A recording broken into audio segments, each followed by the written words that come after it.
তো hello guys, আরো একটা নতুন ব্লগ নিয়ে চলে এলাম। তো অনেকদিন বাদে আমি ভিডিও পোস্ট করছি। তো জানি তোমাদের খারাপ লাগে, তোমরা আমাকে ফলো করে আনফলো করে দিচ্ছ, কেউ সাপোর্টও করছো না ভালো করে। কারণ একটা কারণ রিজন হচ্ছে যে আমি এখন ভিডিও করতে পারছি না, এটাই কারণ যে আমার ক্যামেরা ধরে দিবে কেউ নাই। তো যাই হোক, আমি এখন রেডি সেডি হয়ে রাস্তায় বেরিয়ে গেছি, দেখতে পাচ্ছি আমি রাস্তা থেকে যাচ্ছি টাটাং বাটাং করে একদম রাস্তায় এমন হাঁটছি যে পুরো রাস্তাটা দড়ি খেয়েছে, মানে ভূমিকম্প হচ্ছে এমন ভাবে দেখা যাচ্ছে। তো আমার মুখটা দেখে কাল বদনটা আমি ঘুম থেকে উঠে চান টান করে বেরিয়ে গেছি, মানে চোখগুলো আমার তখন পুরো ফুলা ফুলা রয়ে গেছে, সুজিয়ে রয়ে গেছে একদম, যে ফুলিয়েই আছে, মানে এমন ঘুমাইছি চোখ মুখ ফুলাই লিছি। তো যাই হোক, বাসে উঠেছি, বাসে উঠার পরে আমি সিট আর পাই না গো, দাঁড়িয়েছি লেলকার মতন, এত পরিমাণে ভিড় ছিল, বিরক্তি লেগেছে। আর এই গরমে লোকের বগলের গন্ধ শুনলে গাটা চলে যায়, আর লোকটা বগল তুলে দাঁড়ায় আছে আমার সামনে, আর আমি একই ছোট মানুষ, আমার এমনিতেই ফুলিয়ে নেই। তো ওর বগলের গন্ধ শুনলে মনে হচ্ছিল আমি অজ্ঞান হয়ে যাবো। যাই হোক, অনেকক্ষণ বাদে একটা সিট পেলাম, তো আবার চাকার উপরে, মানে পাগুলো আমার সে মুড়া হয়ে তেড়া হয়ে রয়ে গেছে। যাই হোক, রোদটা দেখতেছো, মানে জ্বালিয়ে দিচ্ছে যেমন জীবনটা, এবার কেরাসিন করে দিল, রোদটা আমার মুখটা পুড়াই দিয়েছিল আদ্রা, মানে আদ্রা কালো সাদা হয়ে গেছিল। যাই হোক, জঙ্গলের রাস্তাটা যখন পেয়েছিল অনেক ভালো লাগলো, কারণ অনেকদিন বাদে এই রাস্তাটা দিয়ে আমি যাচ্ছি। যাই হোক, আমি বাস থেকে নামে গেছি, নামে এখন আমি এবারে কি করবো, আমি হাঁটতে শুরু করে দেবো। যাই হোক, আমার এই বদনটা দেখতে আমি ঘর থেকে বেরিয়েছিল কেমন হয়, আমার বদনটা হয়েছে কেমন, মানে এই রোদে গরমের মধ্যে কেউ যদি কোথাও বেরাও তো বুঝতে পারবে। আর আমি এসেছি কোথায়, এটা নিশ্চয়ই দেখেই বুঝতে পারছো।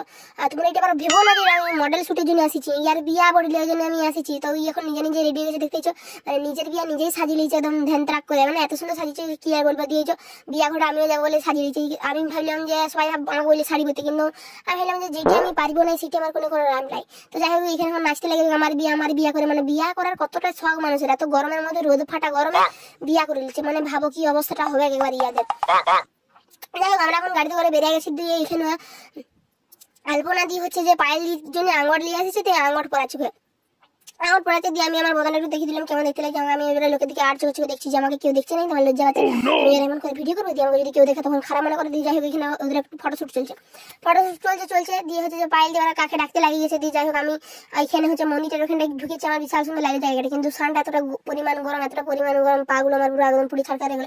যে আমার পেটে জোর খিদা লাগিয়ে গেছিলো, তাই আমার মতন আমার রঙের দুটো মিষ্টি কিনে এলাম কালো কালো, আমিও কারণ তাই মিষ্টি কালো কিনেছিলাম, কালো মিষ্টি খাই নিলাম। দিয়ে যাই হোক, আমরা এখন এই যে এখানে কার্পেট বিছিয়ে রেখেছে এই কারণে যাতে না মানুষের পায়ে গরম তাপটা লাগে, কিন্তু এতটা রোদ দিচ্ছে, এতটা পরিমাণ রোদ দিচ্ছে যে পায়ের তলগুলো কেউ যদি খালি পায়ে এখানে পালে ফসকা যাবে, কিন্তু কিছু করে না। মন্দিরের ভিতরে ঢুকবো মানে হচ্ছে যে আমাদেরকে ইয়া করে ঢুকতে হবে। ওখানে বর এখানে দাঁড়াই ছিল, মন্দিরের এখানে ইয়ার আগে দেখাই দিই যে মন্দিরটা কত সুন্দর, মানে জায়গাটা কত সুন্দর ভিতরটা। তো মন্দিরটা খুব সুন্দর ছিল। আর আমরা গেছিলাম করোনাগরের মন্দির, করোনাগর হচ্ছে যে শালবনির এখানে।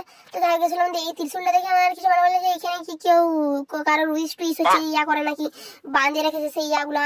তো আমি ভাবলাম যে মন্দিরগুলো আমি দেখাচ্ছিলাম করে, পাশাটা শিব মন্দির ছিল। আমি যদিও এই প্রথমবার গেছি, আর যে এখানে কন্যাখানে দাঁড়ায় আছে, আর এই যে এইখানে যে জলের কুয়াটার মতন দেখাচ্ছে, পুকুরটার মতন ছোট, এই কুয়াটা নাকি জীবনে কখনো শুকায়নি, মানে এই জলটা কখনোই শুকাবে না, এরকমই থাকবে। আর ওটির ভিতরে কত মাছ ছিল, খেলবেল করছিল মাছগুলো। আর এই যে শিব মন্দির ঢুকেছি, আর ভিতরটা এত ঠান্ডা কি আর বলবো, মানে আর কি বলবো। আরে যেখানে বর দেখতে হাই করছে দিয়ে আমার বলে কপাল ফেটে যায়, বুঝতে পারছে বিয়ার কি জ্বালা, মানে বুঝিয়ে নিচ্ছে কপাল ফাটিয়ে গেছে, ও কপাল চাপড়াই বলে দিচ্ছে। সত্যি বিয়া করতে আসে এখানে বেচারিকে কেন ফটোশুট করতে হচ্ছে, মানে সে ক্যামেরাম্যান বলে তার, মানে সে যে বল সেটা সবাই ভুলে গেছে, তাকে ছবি তুলা করাচ্ছে, মানে কি আর বলবো বেচারির কতটা কষ্ট ছিল। আর যেখানে বর বউ এখানে বিয়া করতে বসে আছে, দেখতে পাচ্ছ মন্দিরে বিয়া হচ্ছিল। আর ওইখানে ঠাকুরের মুখের ওখানে ক্যামেরা অন করতে বারণ করেছিল, যেন ক্যামেরাটা আমি নিচের দিকে করে করছিলাম, যেটা আবার মানা করেছি সেটা করিয়ে আমার কোনো লাভ হবে না। তো আমি যাই হোক করিও না কিছু। তো যাই হোক, এখানে যে এরা হচ্ছে যখন বিয়া করতে বসে গেছে, আর এই যে আমি যে জায়গাটা যাবো বলেছিলাম ওখানে ক্যামেরাম্যানটা ঘিরে নিয়েছে, কঠিন বাজি ক্যামেরা। আর এখানে একটু যদিও গেলাম আমি লিব দিয়ে দেখছি বৌদি আবার এখানটা চলে এলো, তাহলে আর একটা সমস্যা দিয়ে অন্যরা মাথা দিয়ে দিল, দিব ওরা প্রণাম করে নিল। ওরা প্রণাম করার পরে হচ্ছে যে এখানে প্রণামি দিয়ে তারপরে ওরা মন্দির থেকে আবার বেরিয়ে যাবে, কারণ বিয়া হয়ে গেছে। কত তাড়াতাড়ি বিয়া হয়ে গেলো, মানে অনেক তাড়াতাড়ি হয়ে গেলো, অনেক তাড়াতাড়ি। দিয়ে বউকে বিয়ার পিছনে দাঁড় করে দিলে, দিয়ে এদিকে বার করে দিলে, মানে বাদিক ঘর ঘুরে বাড়াচ্ছে, দিয়ে ঠাকুরের দিকে তাকানো ছিল না। বললি না দেখ মন্দিরে এত লোক এসেছে, কারোর ভুজনা ঘর, কারোর বিয়া ঘর ওরকম আসছে, আর আমি এই যে গরমে আমার অবস্থা খারাপ হয়ে গেছে, যে আমি একাই বসে আছি, ওরা এখানে ফটোশুট করছে ওঠে। যাই হোক, দিয়ে আমাদের হচ্ছে যে এই দিদিটার বিয়ে আমি দেখেছিলাম, অনেকগুলো ব্লগ পোস্ট করেছিলাম। তো বিয়ার পরে এই প্রথম দেখা হলো আমার অনেকদিন পর। যাই হোক, দেখা হয়ে গেছে।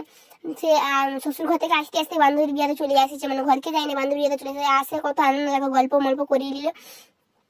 বসেছিলাম, দিয়ে ওই রোদ ফাটা গরমে আমরা একদম মানে পিঠ ফাটা গরম আর কি, রোদ ফাটা নয়, উল্টো পাল্টা কথা বলি আমি আর বাং চাং মুখে মরে যাই।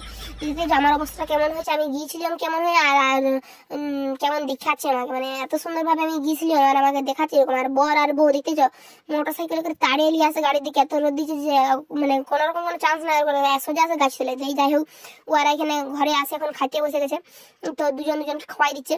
তো যাই হোক এখানে ওদের ঘরের ওখানে ছাড়িয়ে দিয়ে আমরাও বলি আমাদের খেতে পারে বেরাতে হবে, তো কিছু করার নাই। যাই হোক এখানে হচ্ছে একটু কান্নাকাটি সিন চলছিল, খারাপ লাগছিল। তো যাই হোক এই যে আমি দেখতে আমার মুখটা আমি হেসে হেসে তো বললাম চলো আজকের মতন টাটা বাই বাই।